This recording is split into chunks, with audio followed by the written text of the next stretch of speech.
사와디카? 이거 인사 아니야? 사와디카.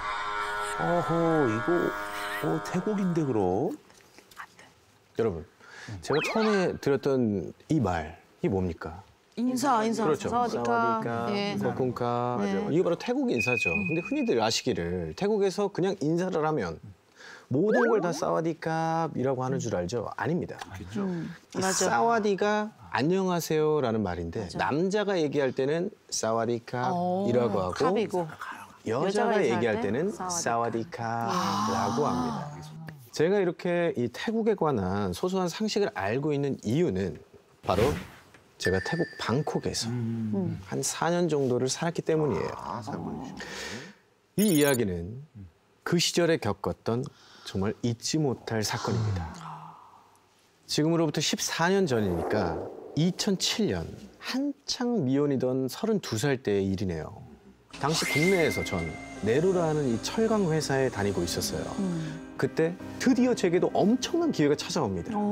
직장 상사분께서 저를 부르시더니 잠깐 이렇게 싹 한 곳으로 부르시더니 방콕에서 우리 회사가 저 지사를 내려고 하는데 자네가 저 지사장을 한번 맡아보면 어때? 너무 좋은 기회. 기회인데 기회? 그렇죠. 방콕 지사. 심지어 초대 지사장 자리를 준다는 거예요. 와. 그렇게 도착한 방콕. 일단은 도착하자마자 뭘 해야겠습니까? 살 집을 찾아야겠죠. 살 집을 구하던 중에 마침 방콕에 제가 아는 형이 있었어요. 그 형한테 연락을 했더니 그 형님이 야, 내가 사는 콘도 정말 대박이야. 우리 옆동 그 빈 거 같던데 거기로 한번 와볼래? 와서 구경이나 한번 해봐봐. 라고 해서 그 선배가 살던 동네로 저는 가게 됩니다. 가서 봤더니 그 동네 이름이 얀나와라는 동네예요. 얀나와. 관광지랑은 아주 먼 로컬 동네라서 저 같은 주재원에게는 아주 딱인 동네였죠. 근데 그 형이 말한 그 콘도가 와, 너무 좋아. 너무 좋아요. 아, 럭셔리. 정말 끝판왕이구나. 대박 중에 초대박인 거예요. 이거는 정말 시선 압도. 가구들도 정말 비싼 가구들을 배치가 돼 있고 모델하우스 보는 것처럼 너무 좋은 거예요. 게다가 옵션도 풀 옵션이. 어디 뭐 하나 나무랄 데가 없는 아주 좋은 집이었어요. 대신 이 집의 월세가 조금 비쌉니다. 그치. 어, 한 달에 한 80만 원 정도 되는데 이게 태국 물가를 생각하면 이게 좋은 돈이 아니고 굉장히 비싼 돈이거든요. 하지만 여러분, 제가 누굽니까? 지사장이에요. 예. 좋습니다. 지원이 나와. 단박에 저는 계약을 했죠. 그렇게 1년쯤 지났을까? 드디어 그 문제의 사건이 닥치기 시작합니다. 싱가포르로 출장을 갔던 저는 싱가포르 출장에서 돌아와서 현지 직원들과 뒤풀이까지 하고 돌아온 날이었어요.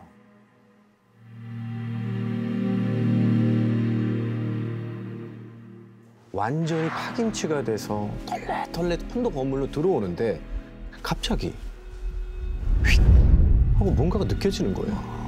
이렇게 스쳐가는 것 같은 아주 불길한 느낌, 오싹한 느낌이 드는 거예요. 살던데. 놀라서 돌아봤더니 당연히 거기엔 아무것도 없었습니다.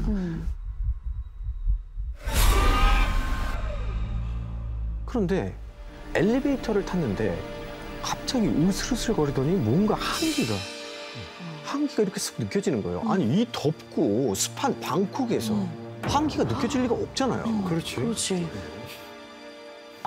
아니 몸살 기운이다. 내가 너무 무리해서 몸이 좀 약해져서 그런가 보다. 아니나 다를까 집 문을 여는데 몸이 순간 저도 모르게 무거워져서 무릎이 확 꿇히더라고요.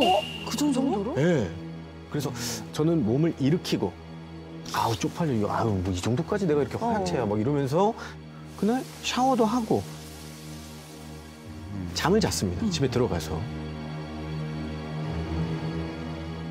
한참을 잘 자던 도중에 아까 엘리베이터에서 제가 한기를 느꼈다고 했잖아요. 이 냉기가 잠결에도 느껴지는 거예요. 스멀스멀 이렇게 냉기가 올라오는 거예요. 그래서 심상치 않은 기분에 눈을 싹 이렇게 떠봤는데 침대 옆에 의자에 하얀 비단으로 만든 태국 전통 의상을 입고 긴 머리를 차분히 내려뜨린 여자가 조용히 절 보고 앉아서 이렇게 활짝 웃으며 보고 있더라고요. 제가 추정하기에는 나이는 한 20살쯤 돼 보이는 것 같았습니다. 그 여자가 절 보면서 사와디카 라고 인사를 하는데 하고 놀랬지만 그 다음엔 뭐 하는 이 감탄이 나왔습니다. 감탄이 무서운 것과는 별개로 예뻐. 아름다웠나 보다. 소름 끼치게 예뻤습니다. 동료들한테 저는 다음 날 이 이야기를 했어요. 그랬더니 동료들이 한 말이 요즘 좀 외로우셔가지고 그런 거 아니에요. 외로우면 다 그럴 수 있죠. 라고 장난으로 치부하길래 저도 몸이 안 좋아서 내가 몸살 기운에 그랬나 보다. 그래, 보일 수 헛것을 있어. 본 거구나 라고 생각하고 넘어갔습니다. 하지만 지금 와서 생각해보니 그녀의 웃음의 의미는 넌 이제 도간에 든 쥐야 라는 뜻 같았습니다. 그날을 기점으로 집의 분위기가 완전히 바뀌기 시작합니다.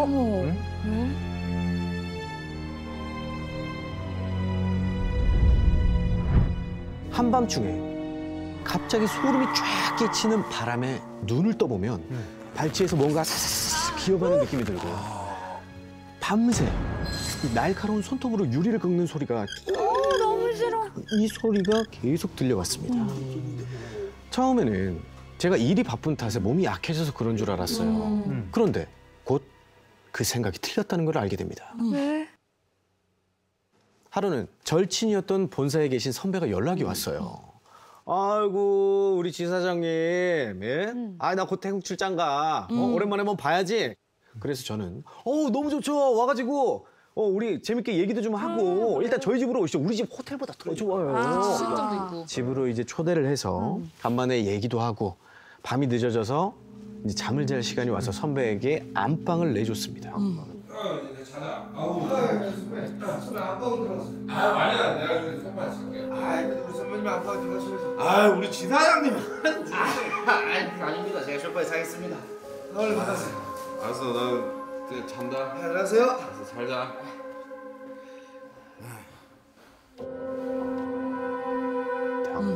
그런데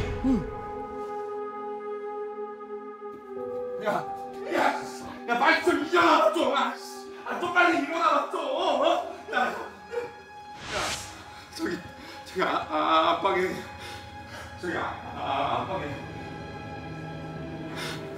귀신 있는 것 같아. 라는 얘기를 하는 거예요. 근데 내가 자려고 하는데 자꾸 침대가 막 흔들리는 거예요. 나 네가 장난치는 줄 알았어 처음에는. 근데 그게 아니라 눈을 떴더니 내 옆에 흰 옷 입은 태국 여자들이 여자들이? 들?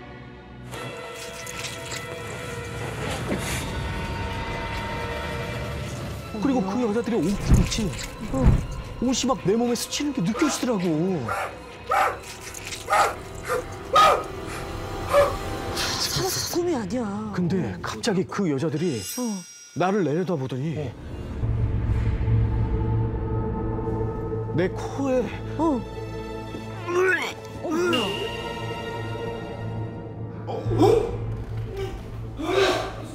갑자기 화장실로 토를 하러 가는 거예요.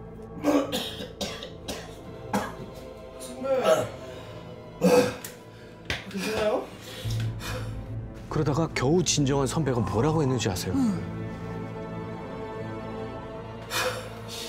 야, 저기 여자 얼굴에 그 여자들이 피부가 죄다 녹아내려서 너무 징그러운 거야. 근데 그것보다 더 끔찍했던 게 피비린내가 섞인 듯한 그 썩은 냄새. 그 썩은 냄새가 너무 잘 느껴져. 그런 사건을 겪으니까 이 집에서 사는 게 점점 고역이 나. 못 살아, 난 못 살아.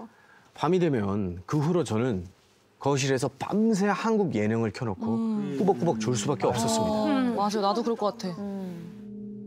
그렇게 계약 만기일만 기다리던 어느 날 어머님께서 저를 볼 겸 겸사겸사 이 태국에 오신다는 거예요. 어머니 오게 하면 안 되는데.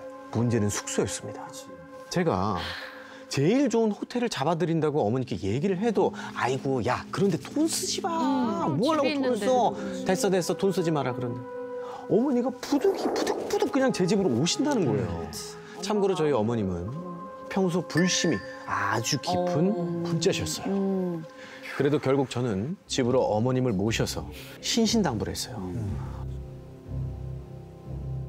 어머니 저기 안방에서 주무시면 절대 안 돼요. 여기가 더 넓은 것 같은데. 절대 가지 마세요. 절대 그 방으로 가지 마세요. 아셨죠? 근데 하필 그날 제가 회사에서 야근을 하게 된 거예요. 아이고. 정신없이 일을 처리하고 와보니 시간은 벌써 밤 10시. 10시? 혼자 계신 어머니 생각에 다급하게 집에 달려가서 현관문을 열었더니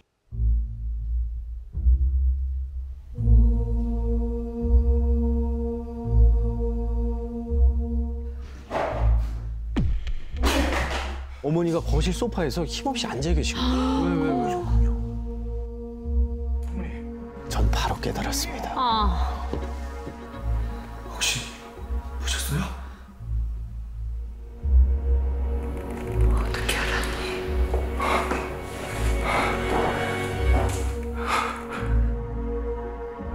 사실은 너 나가고 내가 집 청소를 좀 했거든. 근데 깜빡 침대에서 잠이 들었어요. 어머니가 그렇게 잠들고 시간이 얼마쯤 지났을까요?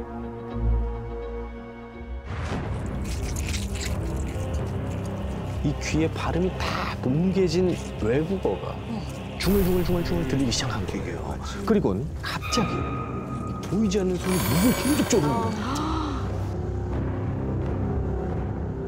동시에 막 깔깔깔깔깔깔 웃음소리들이 계속 나면서 누군가 미친 듯이 뛰어놀면서 그래서 어머니는 캑캑대면서 불경을 계속 외우기 시작했습니다.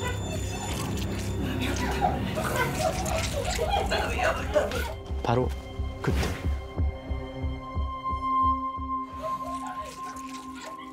보살님, 이 방에 처녀 귀신이 가득 찼어요. 어서 일어나세요.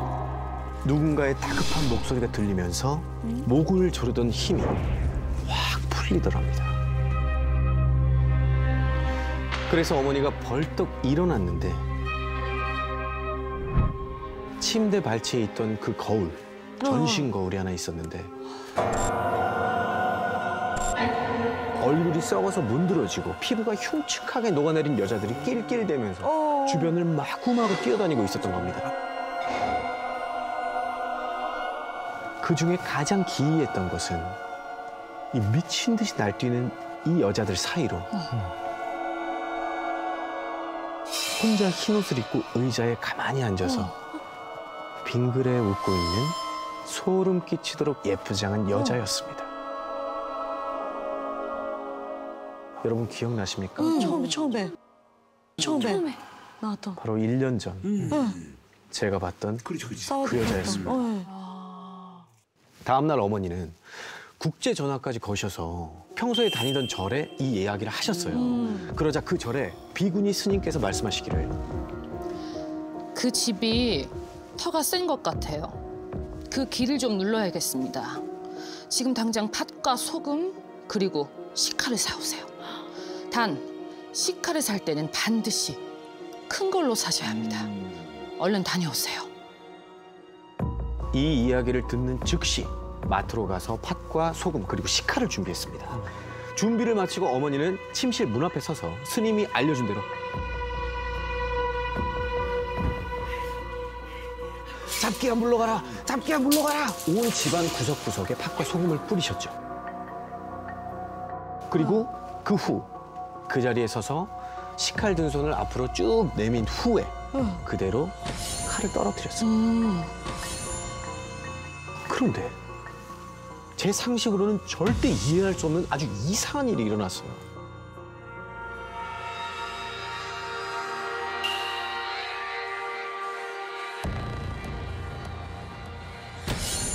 땅에 닿자마자 반동으로 퉁 튀어오르더니 그 자리에서 수십 번을 이리저리 퉁퉁퉁퉁 어머 퉁퉁퉁퉁 계속 튕기는 겁니다.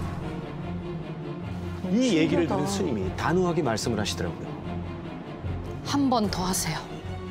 저와 어머니는 식은땀을 흘리면서 그 위로 식칼을 떨어뜨렸습니다. 하지만 칼은 여전히 그 자리에서 계속 위험해, 무서워. 튕기더라고요. 스님은 계속 한 번 더, 한 번 더 이렇게 계속 한 번 더를 외치셨고 그렇게 10번이 넘게 시도한 끝에 칼이 튕겨오르는 횟수가 5번, 3번, 2번 그리고 결국에는 바닥에 툭 떨어져서 다시는 튀어오르지 않았습니다. 진짜 신기한 경험이다. 스님, 이제 칼이 멀쩡하게 떨어졌어요. 그 소식을 들은 스님이 경고를 하시더라고요. 지금은 길을 눌러놓은 것뿐이니까 가능한 빨리 이사 가세요. 이사 가기 전까지 방에 뿌린 팥과 소금 절대 치우시면 안 됩니다. 꼭이요. 결국 저는 스님의 조언에 따라서 다급하게 새 집을 구했습니다. 다행히 이사한 후로는 평탄하게 별일 없이 주재원 생활도 잘 마무리를 했고요. 그런데 어느 날 그 태국 지점에 전화를 할 일이 생겼었어요. 그 여성 직원분과 통화를 했습니다. 또 오랜만에 태국어를 들어서인지 문득 그날 일이 생각이 나는 거예요. 그래서 야, 한국에서도 못 본 귀신을 내가 태국 가서 볼 줄 누가 알았겠어. 이것도 다 추억이네 라고 얘기를 하는데 그 여자 직원분이 그때 얀나와에서 지내셨죠? 그 동네 어디 사셨죠? 그 왜 20층짜리 엄청 큰 콘도 있잖아. 수영장이 있고. 알지? 그랬더니 그 직원이 집이 거기였어요? 라고 하는 거예요. 깜짝 놀라면서. 저는 왜? 그 콘도 유명해? 라고 물어보니 그 직원이 이렇게 얘기했습니다. 그 콘도 생기기 전에 거기 뭐였는지 아세요? 처녀들이 죽으면 거기서 장례 치러주는 사찰이 있었어요. 그래서 미혼 남자가 이사 오면 귀신이 호시탐탐 노리다가 기가 허해졌을 때 등에 엎혀서 집에 들어간다는 거예요. 주저앉았을 때 엎였어. 그렇게 주장. 그 동네 사람들은 이 얘기 다 알걸요? 잠깐만. 그 귀신 아니었을까요? 이 얘기를 듣는데 그날이 생각나더라고요. 맞아, 불렸잖아. 여러분들이 생각하신 첫날. 싱가포르에 출장 갔다 온 바로 그날. 현관 문 앞에서 이상하게 몸이 훅 꺼지고 무릎에 힘이 풀려서 주저앉은 바로 그날. 귀신이 제 등에 엎혀서 들어왔던 걸까?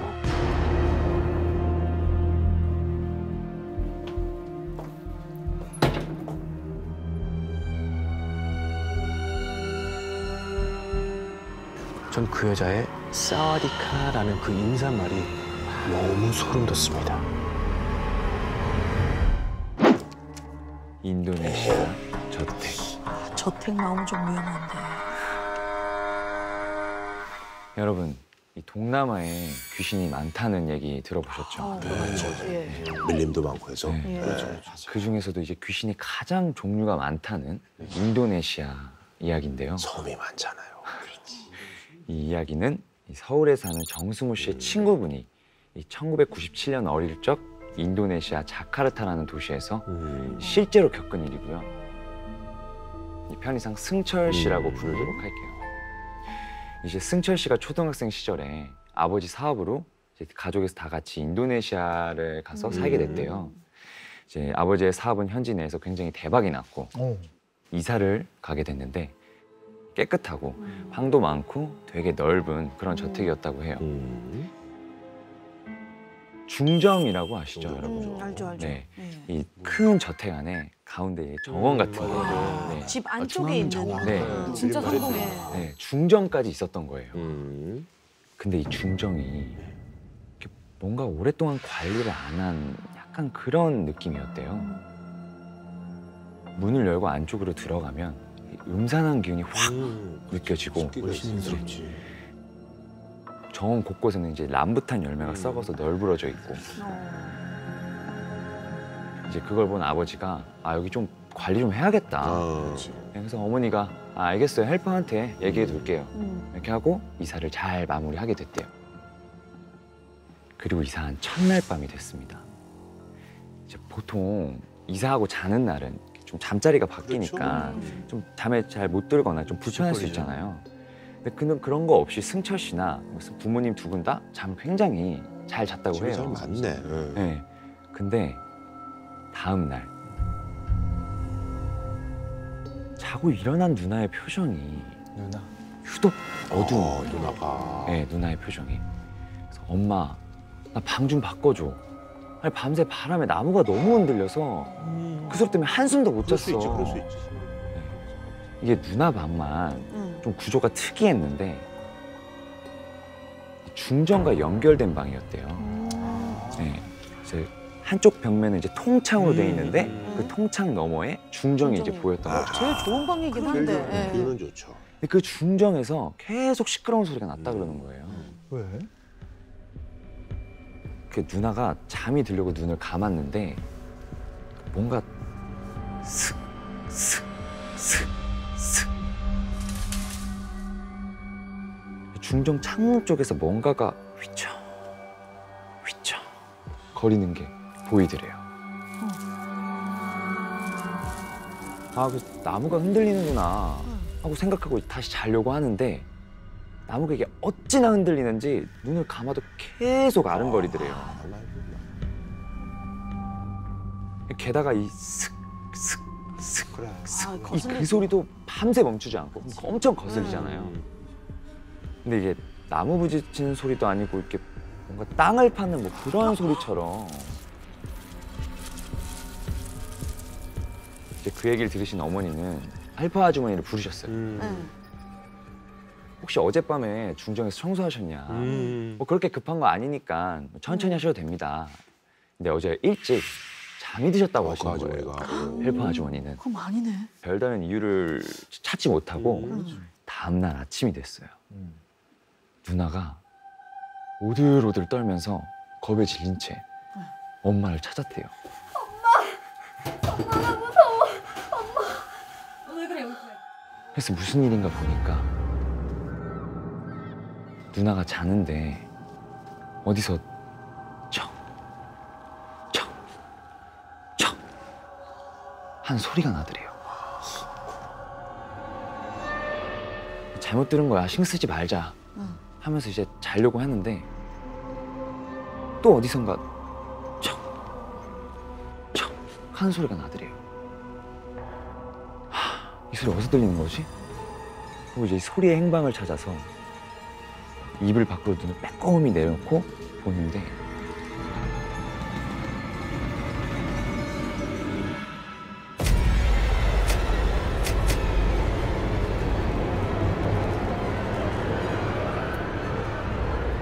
그걸 보고 너무 놀라서 누나가 기절해버린 거예요.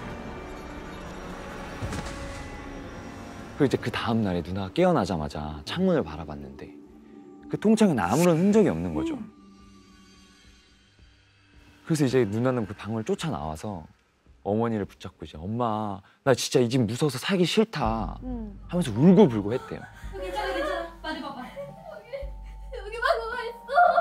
아유 괜찮아. 너무 무서워. 아니야 괜찮아. 엄마 우리 이사 가자 엄마. 잠자리가 바뀌어서 그런 거야. 근데 이제 이사한 지가 얼마 안 됐잖아요. 그 상황 속에서 이제 당장 뭘 현실적으로 할 수 있는 부분이 없으니까 어떻게 좀 참아보자 하고 이렇게 딸을 달랬대요. 그러니까 이제 누나가 그럼 엄마랑 승철이가 내 방에서 같이 자주면 안 돼? 그러면 든든하지.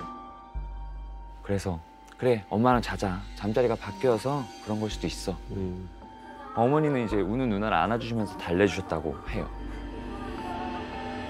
이제 그렇게 그날 밤이 됐어요. 누나 방에 모여서 잠을 자게 되는데 뭐 걱정과는 다르게 그 중정 창문 쪽에서도 아무 소리도 안 나고 아무것도 안 보이더래요. 나 잠이나 자야겠다 하고서 이제 자려고 하는데 그 눈 감아도 앞에 아른아른거리는 그 느낌 아시죠? 있죠. 감은 두 눈 앞에 뭔가 계속 아른아른거리더래요. 그래서 승철 씨가 살짝 눈을 떴는데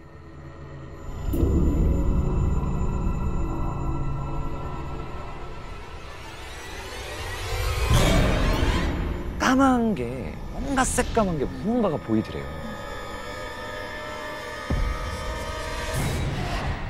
눈이 딱 마주친 거예요. 근데 이게 나무 그림자도 아니고 짐승도 아니고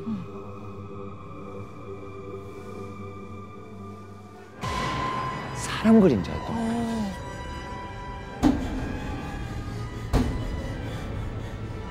거기 사람이 있어. 네. 근데 그 순간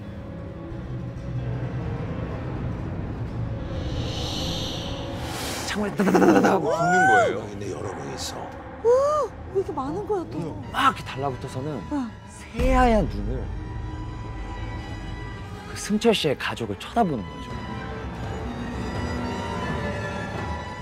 그리고 이 곧 눈이 어둠에 익숙해지면서 그 검은 형체들이 서서히 잘 보이기 시작했는데요.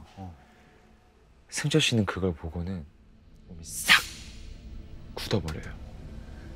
이 그 모습은 살이 녹아서 눌러붙다 못해 뚝뚝 흘러내리던 모습이었대요. 큼지막한 손이 척 하고 붙고 또 이 작은 손이 또 척 하고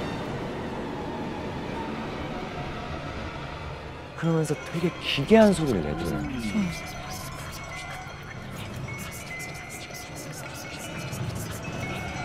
너무 겁이 나잖아요. 소리도 못 내고 이제 손으로 입만 꾹 막고 말없이 눈물을 엄청 흘렸대요. 근데 그때 딱 그 순간에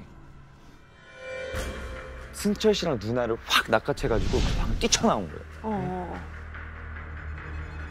어머니가 네. 어머니 바꾸라. 어머니랑 누나도 그 창문 형태를 같이 본 거예요. 와 이거 꿈이 아니야 이거는. 그래서 어머니가 그 누나랑 승철 씨를 데리고 그 방을 탈출을 해서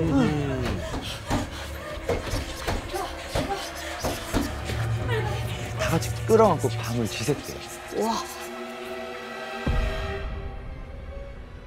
그 일을 겪은 이상 그 집에 다시는 살 수가 없잖아요. 쉽지 않지. 이사 가야지. 이사 가기로 판단을 한 거죠. 그리고 이제 얼마 지나지 않아서 갑자기 헬퍼 아주머니가 가족들 있는 쪽으로 막 뛰어오시더래요. 왜 그러시냐? 무슨 일 있으시냐? 그러니까 헬퍼 아주머니가 그 이웃집에 사는 헬퍼한테 어떤 얘기를 들었는데 비밀이 있네. 알고 보니까 이 저택에 사연이 있었다니까. 궁금하다. 50여 년 전에 이 저택에 일본인 가족 넷이 살았는데 이 전쟁이 끝나고 얼마 뒤에 원인 모를 화재로 그 일본인 가족 전부가 불에 다 죽었다는 거예요. 그래서 동네 사람들은 그 시신들을 수습해서 땅에 묻어다 줬고 거기가 어딘지 아세요? 혹시 설마 중정하는 네, 중정? 거기가 바로 중정. 그 가족들 소리였나 보네. 그럼. 누나방 창문으로 보이던 그 중정. 와 어떡해. 뭐야 이거 이거. 어떻게 해야 되나? 그 얘기를 듣고 누가 안 놀래요. 자기가 살던 집 안에 그런 일이 있으니까. 예, 무덤이 있는데. 무덤이 있는데. 그래서 아버지가 이렇게 뭔가를 홀리듯이 막 삽을 들고 그 중정을 막 달려가셨대요. 네. 그래서 그 람부탄 밑을 막 파는데 설마 이걸? 갑자기 그 광경을 보고 두 분 모두 말을 잃으셨대요. 아 뭐가 있나 봐. 그 보통 정원 전체 이렇게 보면 흙만 이렇게 땅이 흙으로 돼 있잖아요. 그렇죠. 근데 그 람부탄 나무 밑에만 시멘트로 돼 있어요. 아이고. 그 헬퍼 아주머니가 들었던 얘기로는 일본인 가족 시신이 묻힌 곳이 흙이 아니라 시멘트로 전부 꽉 채워져 있었던 거죠. 막아놓은 거네.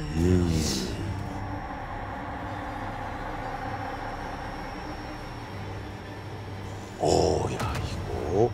네, 여기까지입니다.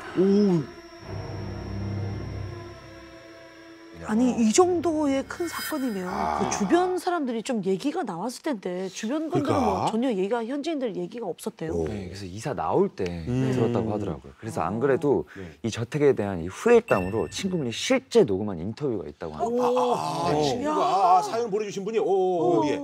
듣고 싶다. 들어보죠. 네, 안녕하세요. 그 사연 인도네시아 저택의 실제 주인공입니다. 제가 그 저택 살 때는 전혀 몰랐는데 나중에 그 이사 갈 때 이웃 분들께서 말씀해 주신 바로는 저택이 일제 강점기 뭐 이후였던 1940년대 화재가 있었다고 하더라고요. 일본 식민지 시절 관감도 좀 남아 있고 하던 때라서 그 일본인 가족의 유해가 수습이 되지 않고 저택 어딘가에 정원에 뭐 어딘가에 묻혀 있다라고 이렇게 좀 전승처럼 전해 내려왔다고 하더라고요. 이사를 잘 가야 되는 것 같아요. 터가 중요한 것 같아요. 더 얘기가 많이 하죠. 그래서 이 당시에 살았던 분이 그 목소리의 주인공분이 이제 당시에 살았던 곳 지도랑 사진도 보내주셨어요. 중앙정원 너무 보고 싶어 사실. 여기인데. 마당이 엄청 크네. 아무래도 이제 인도네시아는 뭐 주택이라고 이제 하니까. 저택들이 꽤 있죠. 위에서 봐도 엄청 크네. 거기 여기 또 이제 아무래도 이제 기후가 그러니까 뭐 나무들도 울창하고. 그쵸. 아하. 이게 좋은 집인데. 인도네시아 같은 경우는 1941년에 이제 일본이 태평양 전쟁을 일으키면서 미국하고 전쟁을 본격적으로 하거든요. 네. 그 와중에 결국은 일본이 이제 인도네시아를 점령한 거죠. 전쟁이 격화가 되니까 미군하고 싸워야 되니까 거기 자원이 많잖아. 그렇죠. 자원을 캐야 된다라든지 뭐 어떤 뭐 루트를 만들고 기지를 만들면서 또 사람들 굉장히 또 학대도 하고 핍박도 하고 하면서 요런 시대적 배경하고 시기적은 정확히 맞거든요. 한 40년대 얘기하니까 맞아 떨어지는구나. 지금 사실 저도 그쵸, 든 그쵸. 생각인데 단일 감정이 조금 있었던 게 그쵸. 아닐까 이런 생각도 살짝 듭니다. 상황이 복잡하다 보시면 돼요. 이게 단순하게 그냥 그러니까. 좋은 사람, 나쁜 사람, 점령은 네. 이게 아니라 히키하게샤라는 존재가 있어요. 뭐예요? 그러니까 우리는 그냥 오랫동안 점령을 당하다가 미군이 들어오니까 미군과 총독부와 또 우리나라의 대표들 협의 속에서 이제 일본군과 일본 민간인들이 체계적으로 빠져나갔었거든요. 근데 이제 실제로 예를 들면 중국이나 만주나 동남아시아 일대는 이제 일본이 영원히 점령할 줄 알고 이주했던 가족이나 그런 사람들이 많았고 그들은 그 원인을 모르고. 그렇죠. 그러니까 일본군이 그냥- 철수를 하면서 못 따라간 거죠. 못 따라간 거지. 자기네 건 주병 전리를 못 한 그렇죠. 거야. 그래서 거기서 거꾸로 공격을 당할 수도 있겠고 아하. 아니면 정착해서 엄청난 박대를 당하면서 살아남기도 하는 이런 사연을 가진 사람들이 많아요. 다 슬프다. 뭐 이 일본의 가족 사연만 생각하면 굉장히 안타까운 얘기인데, 근데 사실 이제 시대적 배경을 우리는 또 따지면. 감정이 좀 복잡할 수도 있죠. 그럼 왜냐면 그렇죠. 우리가 이제 예. 일제 강점기 때 우리가 또 당했던 그런 아유, 비극적인 그럼요. 일들이 있으니까 맞아요. 그런 것 때문에 약간 좀 또 생각이 좀 많이 드네요.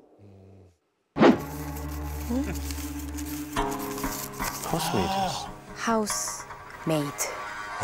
하우스메이드.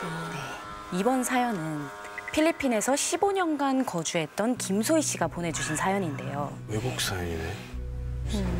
이분이 올해 초에 그야말로 도망치듯 필리핀을 빠져나와 한국으로 돌아오셨던 거예요. 때는 2022년 여름. 저는 필리핀 마닐라에 있는 회사로 이직을 하게 됐는데요.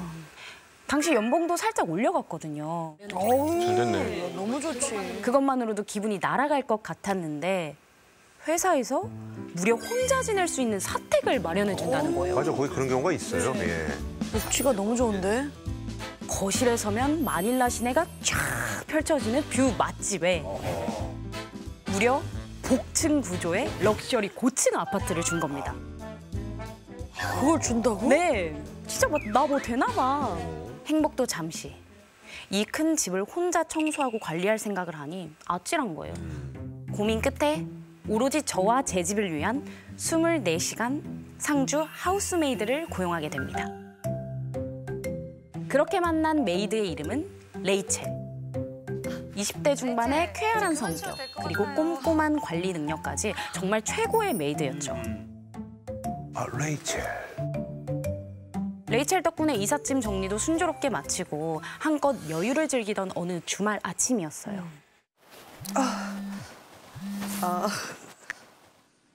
짠! 아이, 김소희 이사 잘했어? 이사?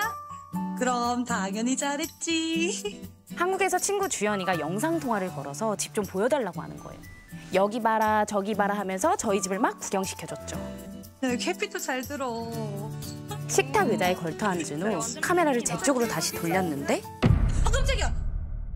제 얼굴 뒤로 레이첼이 우뚝 서 있는 게 보이는 거예요. 아, 놀랐잖아요. 뭐야, 메이드야? 나도 소개시켜줘. 야, 잠깐만 기다려봐. 레이첼, 내 친구 소개시켜줘. 어? 어디 갔어? 어디 갔지? 뭐야? 일하러 가셨겠지. 뭐지? 내가 친구랑 너무 떠들어서 기분이 별론가? 저는 친구 주연이와의 통화를 대충 마무리 지은 후 찜찜한 마음을 풀 겸 레이첼 방으로 갔습니다.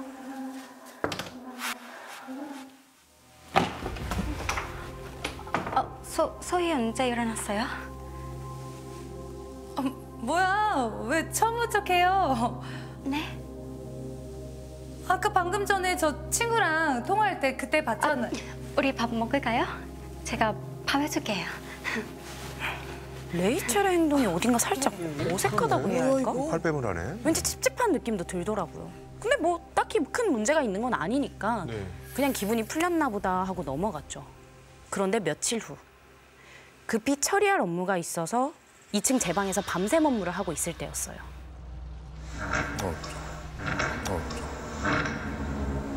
긁는 소리 같은데.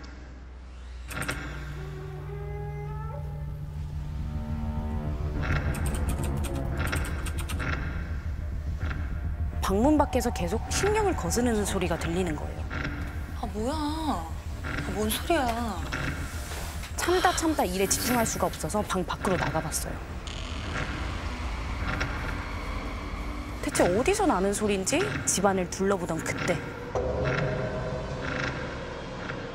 마치 애들이 뛰놀듯 통통 뛰고 있는 거예요. 레이첼 이상해.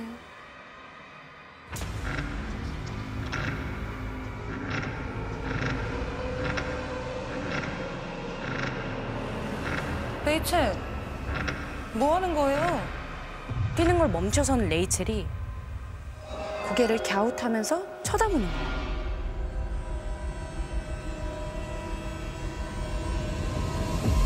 그러더니 입꼬리가 찢어지게 웃는 얼굴로 재빠르게 제 방으로 뛰어들어가 문부터 잠그고 방구석에 숨어버렸어요. 왜 뛰어와? 방금 레이첼 맞지? 아, 레이첼이 맞나? 뭐야? 한참을 숨죽이고 있었지만 방문 밖에선 더 이상 아무 소리도 들리지 않았어요. 지금 너무 무섭겠다. 다음 날 아침 방을 벗어나지 못하던 제 귀에 신경을 거스르는 소리가 들리는 거예요. 그때 소희, 너 참 사는 거예요? 레이첼의 밝은 목소리가 들렸어요. 자꾸만 전날 그 기괴한 모습이 잊히질 않아서 레이첼을 똑바로 쳐다보지 못하겠더라고요. 제가 주연이한테 고민 상담을 했더니 그렇게 찝찝하면 어떻게 같이 사냐며 그냥 양해를 구하고 메이드를 바꾸라고 하더라고요. 그치 뭐. 저도 그래야 하나 진짜 심각하게 고민하고 있었는데 소희, 저예요. 다시 전화할게. 무슨 일이에요? 소희, 이거 써볼래요? 친구가 선물한 건데 소희 줄게요. 요즘 힘들어요? 얼굴 안 좋아서. 레이첼이 걱정스러운 표정으로 절 보면서 고마워요. 거품 입욕제를 선물한 거예요. 순간 그 마음씨가 고맙기도 하고 그리고 좀 미안하기도 하더라고요. 그래, 사람 좋고 일 잘하면 그만이지. 저는 레이첼을 해고하려던 마음을 고쳐먹고 레이첼이 선물한 입욕제를 들고 반신욕에 나섰습니다.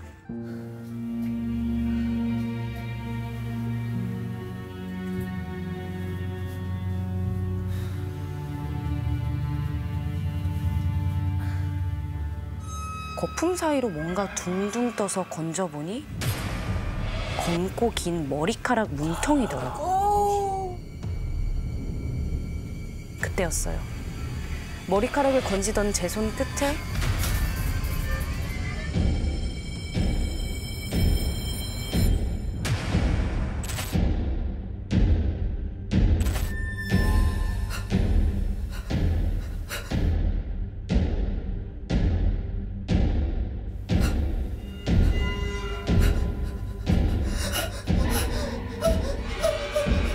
부릅뜬 눈에 코끝까지 물에 잠긴 얼굴. 그것도 레이첼의 얼굴이 보였어요.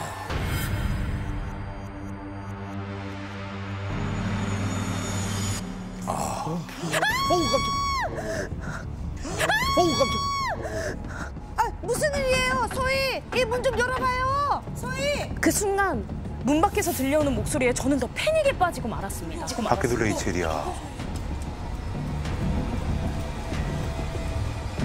물속에서 절 빤히 바라보는 얼굴은 분명 레이첼인데 괜찮아요. 문 밖에서 절 부르는 목소리 또한 레이첼이었던 거예요.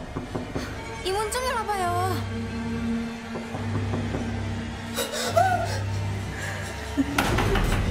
괜찮아요? 괜찮아요? 다급히 문을 열고 들어온 레이첼이 보인 순간 물속의 레이첼은 감쪽같이 사라졌고 계속 건져냈던 그 머리카락들도 보이지 않았습니다.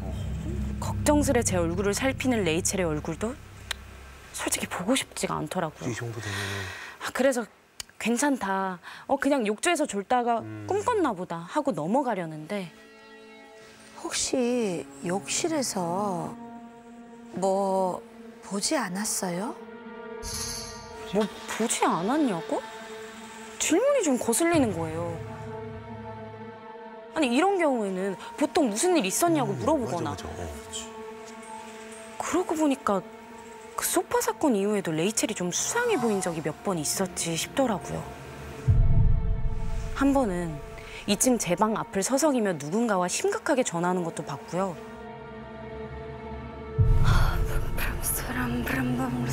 제 방 한가운데서 뭔가를 막 태우면서 중얼중얼거리고 있었던 거죠. 무슨 의식 같은 거야. 혹시 레이첼이 나를 괴롭히려고 무슨 수작을 벌이는 건가? 점점 의심이 들기 시작했습니다. 그리고 그 의심은 시간이 갈수록 확신으로 뒤바뀌었는데요. 레이첼의 이상한 행동이 발견될수록 제 건강은 급격히 안 좋아졌습니다. 뭐 있나 보다. 몇 달 동안이 아예 제가 정말 다른 사람이 됐었어요. 가위도 많이 눌리기도 눌렸고 몸 상태도 정말 많이 나빠지기도 나빠졌고 어떨 때는 그냥 정말 창문을 이렇게 그냥 보게 되면은 여기를 뛰어내리면 오히려 더 편하겠다 이런 생각이 막 하루에도 몇 번이라도 더 들더라고요. 우울증 초기네 초기. 결국 고민 끝에 한국에 있는 가족들 곁으로 갔다가 잠시 쉬다 오기로 마음먹게 되었습니다. 회사에도 사표를 내고 레이첼에게도 그동안 수고했다. 나는 2주 뒤 한국으로 돌아갈 거다. 그때까지 내 방은 물론 2층 청소 다 안 해도 된다. 애들로 거리를 두고 생활했죠. 마지막으로 회사 동료들과 송별회 회식을 하고 저녁 늦지막히에 집으로 돌아온 날이었어요.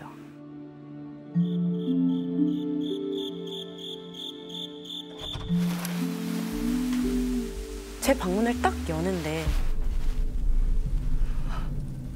레이첼. 가지런히 정리된 제 침대 머리맡에 레이첼이 앉아서 흥얼흥얼거리고 있는 거예요. 천천히 고개를 돌려 절 바라보더니 씩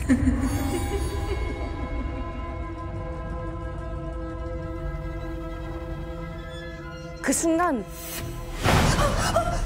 마치 바람에 밀리듯 쾅 닫힌 문소리에 뒤를 돌아봤다가 다시 앞을 봤을 땐 침대 위 어디에도 레이첼의 모습이 보이지 않았어요. 어디 갔지? 순간 당황해 방 안을 둘러보던 그때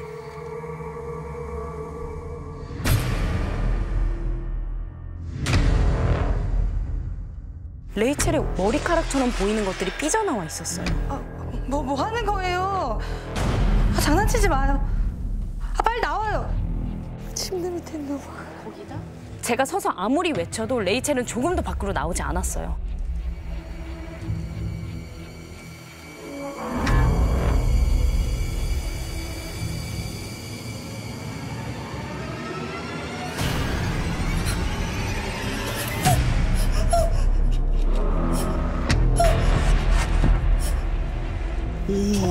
떨어져.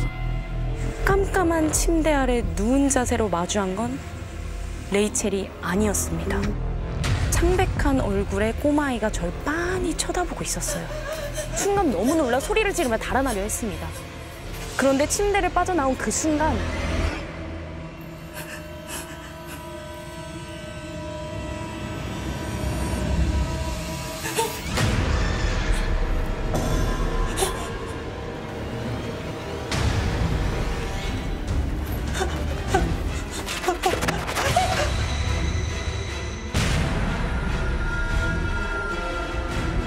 이번엔 살점이 떨어져 나간 남성의 얼굴과 화상 자국이 선명한 여성의 얼굴이 쌍으로 절 쳐다보고 있는 거예요. 그러더니 우위나샤 라고 하는 거예요.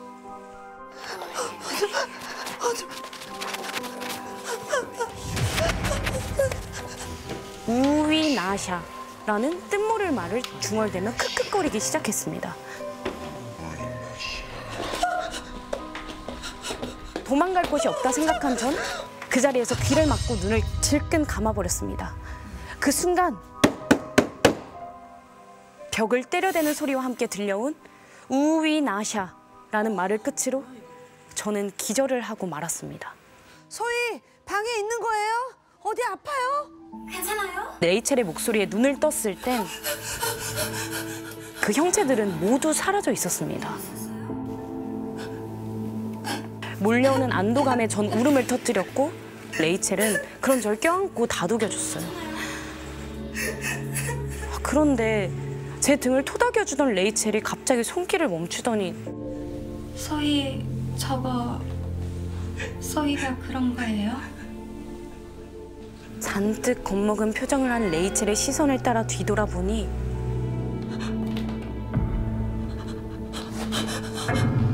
벽면 가득 크기도 모양도 뒤죽박 죽인 손자국들이 찍혀 있는 겁니다.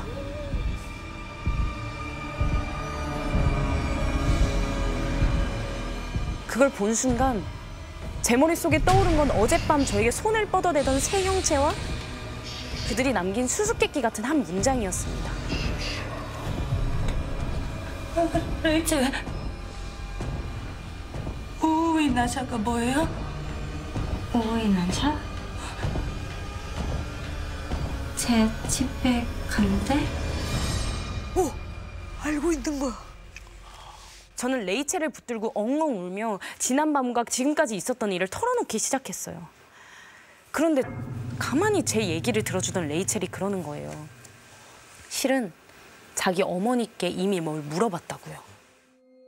그 자기 마을에 이렇게 주술사 같은 분이 있는데 이건 그분이랑 얘기를 해봐야겠다.